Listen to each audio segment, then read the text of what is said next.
Ah, ok les gars, j'espère que vous allez bien. Franchement, je sors du match Espagne-Serbie, les gars. Football, on s'est régalé. Franchement, cette nation, elle est forte. Elle est très, très forte. Luis de la Fuente, il tient quelque chose.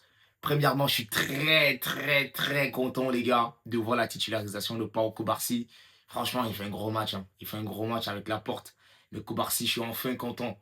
Parce qu'à l'époque, Aysen, c'était fort, mais je me disais, non, mais Koubarsi peut pas être aussi fort avec le Barça, on le met pas là. Je pense qu'on commence à lui faire confiance et Koubarsi il est en train de revenir. Je suis très très content parce que très peu de personnes m'ont parlé de Koubarsi, mais je suis hyper hyper content. Et lorsque Antiflick il dit Koubarsi quasiment c'est le Lamine Yamal de la défense, c'est un crack, on se rend pas compte parce que c'est un poste ingrat, mais je suis très très content. Mais franchement les gars, l'Espagne, je vais parler de qui, les c'est qui, ils sont forts, hein. Ah l'Espagne ils sont forts.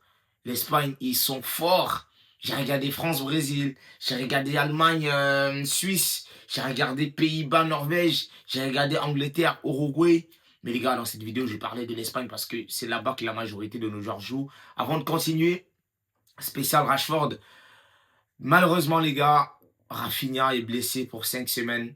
Vraiment désolant, ça fait mal. J'ai une vidéo qui sort sur Rafinha. La vidéo, elle sort demain matin. Donc, restez branchés, abonnez-vous. Et voilà, la vidéo sur Rafinha arrive demain. Il est blessé. On espère un gros Rashford. J'ai quand même vu quelque chose d'intéressant. Le Rashford aujourd'hui contre l'Uruguay.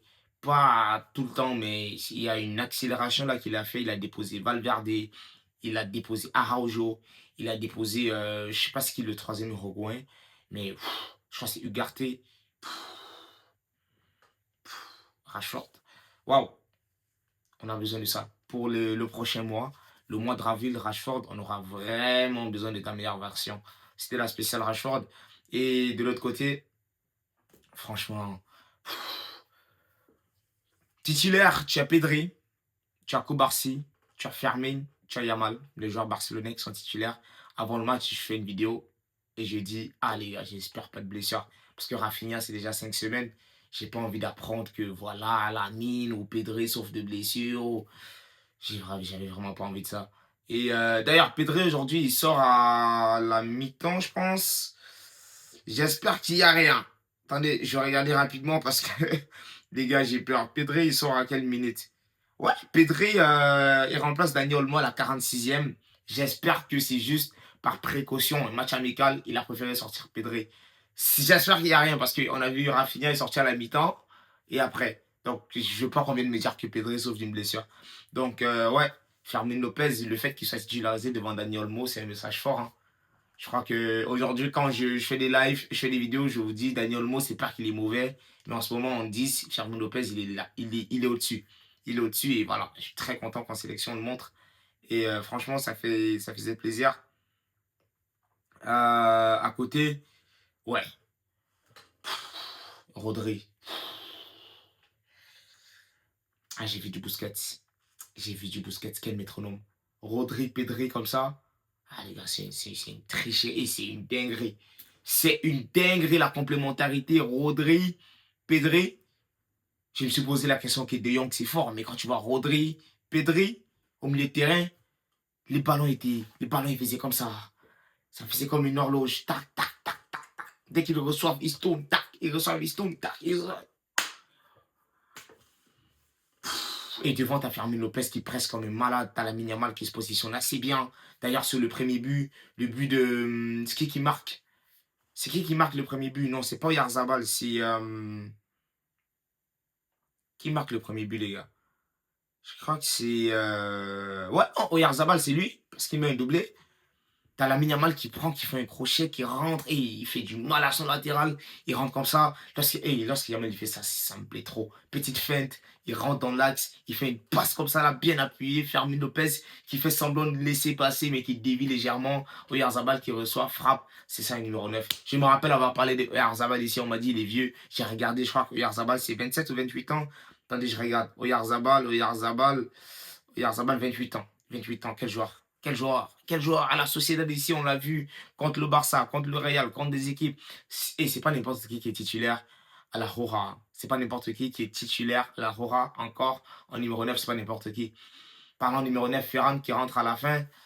Ah, il a une action là, double tir sur le gardien, même une troisième action. Ferran, ça fait 12 matchs, 12 matchs, aucun but, aucune passe D. Ferran! Non, non, non, il fait une passe D quand même. Il fait une passe D incroyable. Parce que Yamal, il sort, il y a le petit Victor Munoz qui avait traumatisé le Real Madrid. Il rentre, petite talonnade. Voilà. Ouais, ouais, ouais. Ferran, il fait quand même une passe D. Mais non, je parlais de Pedri, Rodri. L'Espagne, pour moi, j'ai dit c'est mon favori. À la veille de la Coupe du Monde, bien sûr, je vais vous faire mon top 5, ou peut-être même dans la semaine. Et on va voir comment ça va évoluer. Mais dans mon top, c'est clairement la nation favorite, quoi. Il y a, là où je fais la vidéo elle sort, il y a l'Argentine qui va jouer. On va voir si le GOAT Messi sera titulaire. J'espère contre la Mauritanie. Non, on aurait voulu voir cette finalissima, les gars. On aurait mis les points sur les i, les bas sur les t. Ah, ils sont forts. Mais Yamal aussi, quel match, hein. Très bon match. Franchement, je suis frustré quand Yamal il fait des bons matchs comme ça, où il est pertinent, il joue juste, il force pas, il joue bien. Et il y a ce tir-là qui va sur le poteau, je veux qu'il le mette. Parce que même quand il sort, tu sais que... En fait, tu sens que le joueur, il a fait un bon match, mais il fallait juste celui-là pour conclure et vas-y, il va te reposer. Par contre, le petit Victor Munoz, il rentre à la... Je crois quoi attendez, je regarde. Il rentre à la 70e minute. Il met son petit but tranquille. Non, non, non, c'est bien fait. Franchement, bien fait. Ouais, 63e minute. Ouais. Donc, c'est Ferran Torres qui remplace Lamine Yamal et c'est Victor Munoz qui remplace Oyarzabal. Donc, Yamal, il joue 63 minutes. Bien, bien, franchement, bien. Ouais, à la fin, frère, tu retires Rodri, tu mets Zubimendi. Baena aussi qui a été pas mal, mais comparé à Nico Williams, quand même, ouais, tu retires, ouais, tu retires Pedri, tu mets Olmo, tu retires Fermin, tu mets Pablo Fornals. Je connaissais pas ce petit. Je crois que j'ai entendu parler de lui déjà. Pablo Fornals. Pas mal, hein. Pas mal, j'aime beaucoup. J'aime beaucoup le petit Pablo Fornals. Il n'a pas été dégueulasse. Franchement, il n'a pas été dégueulasse. Je crois qu'il joue en Liga. Est-ce qu'il joue pas à Retafe? Attendez, je vais regarder où il joue ce gars-là. Pablo Fornals, Real Betis. C'est ça!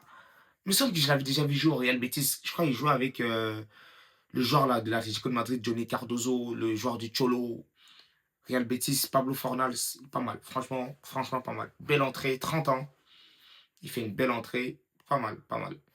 Donc, les gars, derrière, ouais, Cucurella, franchement, l'Espagne, ils sont complets partout. Gardien, Unai Simon, David Raya, euh, euh, Johan Garcia. En défense, Koubarsi, Hüseyin, Laporte. En latéral, tu as Llorente, tu as Grimaldo, tu as Cucurella, tu as Pedro Porro. Les terrains, tu as Fornals, Rodri, Zubimendi, Pedri, Dani Olmo, Fermin Lopez, Baena. En attaque, tu as Lamine Yamal, Ferran Torres, Victor Munoz, Oyarzabal, Iglesias, Barrenechea. C'est clairement la nation favorite. Donc les frères, je voulais juste revenir sur ça contre la Serbie 3-0. Défensivement aussi, ils sont durs à les prendre, hein. Ça va être très très dur. De l'autre côté, j'ai regardé un petit peu l'Allemagne. Défensivement, c'est moins bon. Mais Wirtz aussi qui fait une masterclass. Et ouais, sinon, ouais, les Pays-Bas. Je crois que De Jong, il n'a pas joué. J'ai regardé le match vite fait, mais je crois que je n'ai pas vu De Jong. Sauf s'il est sorti très tôt. Mais franchement, attendez, je n'ai pas vu De Jong. Je vais regarder rapidement. Mais je n'ai pas vu Frenkie De Jong. Allez, sauf si je me trompe. Non, il n'a pas joué. C'était Gravenberg, Keith Smith, Reinders, Koopmeiners, Gakpo. Frenkie, est-ce qu'il est... Non, il n'est pas rentré. Ah, qu'est-ce que je raconte? Les gars, j'ai oublié. Frenkie de Jong est blessé, il est au Barça. Oh, d'ailleurs, il est revenu sur les terrains. Ah les gars, j'ai failli vous faire un prank, mais je me suis pranké moi-même. En tout cas, je voudrais ceux qui ont regardé la vidéo jusqu'à la fin. Laissez-moi savoir en commentaire, prank Frenkie de Jong. Je saurais que vous avez regardé jusqu'à la fin. Merci d'être restés les frérots. Prenez bien soin de vous et surtout, n'oubliez pas, le foot, ça reste juste une passion. Le plus important, c'est la santé. Prenez bien soin de vous les frérots. Ciao, ciao.